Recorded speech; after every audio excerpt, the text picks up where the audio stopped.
If the message size that is transmitted is 1 KB and bandwidth of the channel is 1 Mbps, calculate the transmission time. तो अभी भी जैसा कि मैंने बताया, जो ट्रांसमिशन टाइम होता है वो आपका इक्वल टू होता है मैसेज साइज अपॉन बैंडविड्थ। यहाँ पे मैसेज का साइज कितना है 1 KB, 1 किलो बाइट। यहाँ पे ये भी यूनिट्स का भी बहुत ही ध्यान रखना है सोल्व करते हुए। जो स्मॉल बी होता है ये होता है बिट्स, और कैपिटल बी अगर लिख दे तो इसका मतलब होता है बाइट्स। ठीक है, तो 1 बाइट इज इक्वल टू होता है 8 बिट्स। तो आपको ये कन्वर्जन जरूरी है करना। ठीक है, कन्वर्जन के नहीं करोगे तो न्यूमेरिकल में जो वैल्यू आएगी, ठीक है, वो डिफरेंट आ सकती है। इसलिए इन यूनिट्स का ध्यान रखना बहुत जरूरी है। तो मैसेज साइज है 1 किलो बाइट एंड बैंडविड्थ आपकी 1 मेगा बिट्स पर सेकेंड, 1 मेगा बिट्स पर सेकेंड। तो यहाँ पे हमें ट्रांसमिशन टाइम कैलकुलेट करना है। तो यहाँ पे देखो ऊपर किलो बाइट, तो किलो को कन्वर्ट करने के लिए तो ऑब्वियस सी बात है 1000 से मल्टीप्लाई करते हैं हम। ठीक है, तो 1 इंटू 1000। अब बाइट है तो एक बाइट में 8 बिट्स होते हैं, तो इसको बिट्स में कन्वर्ट कर लो। ठीक है, तो ये बिट्स में आपका मैसेज का साइज कन्वर्ट हो गया अपॉन 1 Mbps। तो अगर आपको रिलेशन पता हो 1 MB इज इक्वल टू होता है 10 की पावर 6 बिट्स के। ठीक है, 1 mega bits is equal to होता है 10 की पावर 6 बिट्स। तो यहाँ पे 1 Mbps की जगह पे क्या आ जाएगा 10 की पावर 6 बिट्स पर सेकेंड। अब इसको कैलकुलेट कर लो तो इजीली है कटना। अब ये 10 की पावर 3 है, ये 10 की पावर 3 यहाँ कैंसिल हो गया, 10 की पावर 3 बच गया यहाँ पे। ठीक है, तो ऊपर क्या आ गया देखो 8 इंटू 10 की पावर -3 सेकेंड आ गया अब ये, और ये इक्वल टू 10 की पावर -3 होता है मिली, तो 8 मिली सेकेंड। तो ये आ गया आपका ट्रांसमिशन टाइम 8 मिली सेकेंड।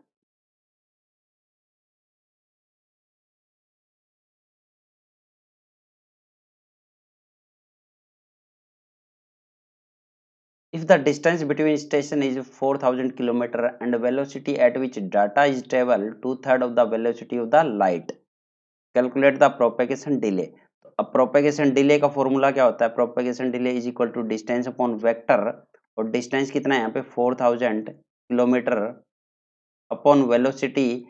जो वेलोसिटी है वो 2/3 of the velocity of light है। तो वेलोसिटी ऑफ लाइट यहाँ पे गिवन नहीं है, वैसे गिवन मिलेगा आपको, तो 3 इंटू 10 की पावर 8 मीटर पर सेकेंड होती है। तो इसका 2/3, तो इसका 2/3 कितना हो जाएगा 2/3, 3 इंटू 10 की पावर 8, तो 3 से 3 कैंसिल हो गया, तो 2 इंटू 10 की पावर 8 मीटर पर सेकेंड। तो ये आपकी वेलोसिटी 2 इंटू 10 की पावर 8 मीटर पर सेकेंड। तो ऊपर जो डिस्टेंस है वो किलोमीटर में है, तो उसको मीटर में कन्वर्ट कर लो।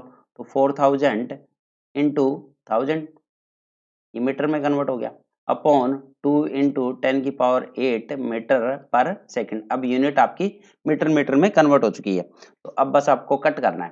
तो कुछ कट करने का मतलब क्या है, यहाँ पे 10 की पावर ये 3 है, ठीक है, ये भी 3 हो गया, 6 हो गया, तो यहाँ पे 10 की पावर 2 बच गया ये, और ये 2 से कैंसिल हो गया। तो अगर इसको देखा जाए तो 2 इंटू 10 की पावर -2 सेकंड आ गया, बट आंसर किस में गिवन है, मिली सेकेंड्स में गिवन है, तो इसको मिली सेकंड में कन्वर्ट कर लो। मिली सेकंड में कन्वर्ट करने के लिए इसको 10 की पावर -3 से मल्टीप्लाई और 10 की पावर -3 से डिवाइड कर दो। तो अब ये क्या बन गया देखो, ये आपका बन गया मिली सेकंड में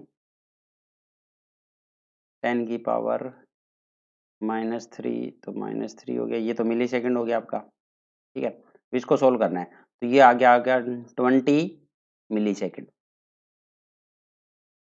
आंसर क्या आ जाएगा 20 मिली सेकेंड।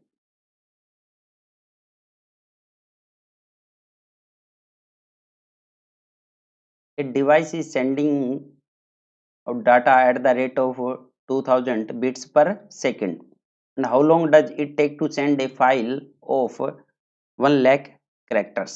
तो अब यहाँ पे क्या गिवन है, device is sending out data at the rate of 2000 bits पर सेकेंड, मतलब कि एक सेकंड में डाटा कितना सेंड करती है ये 2000 बिट्स। अब आपको बताना है कि how long does it take to send a file of 1 lakh characters. तो अब इस फाइल को ट्रांसमिट करने में कितना टाइम लगेगा, ये फाइंड आउट करना है आपको।